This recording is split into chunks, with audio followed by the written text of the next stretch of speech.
solda sen oynayacaksın. Dediğim gibi Uğur, olay sende bitiyor. Biz oyun kurduğumuz zaman mutlaka orta sahaya çıkacaksın, orta sahanın ortasına çıkacaksın.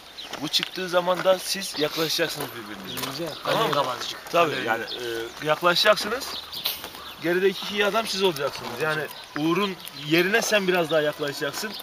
Sen de biraz daha yaklaşacaksın Vedat'a.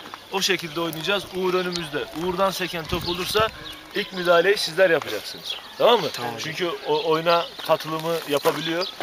O konuda da yetenekli. 3 kişiyle hücum etmeyeceğiz sadece. Peki. Kısır bir döngü olur. 4 kişiyle. Emniyetli bir şekilde. Sen hem dönen toplar için hem de oradan oyunu yönlendirmek, arkadaşlara yardımcı olmak için top bizdeyken orta sahaya geliyorsun. Ama emniyetli bir şekilde unutmuyorsun. Çünkü kaptırılan toplarda sıkıntı var. Geliyoruz hocam, video mu çekiyorsun? Yerini boşaltan arkadaşım pozisyon geçtikten sonra mutlaka yerine dönecek. Tamam mı? Bak orta sahne dedim, Osman İsmail dedim. O şekilde.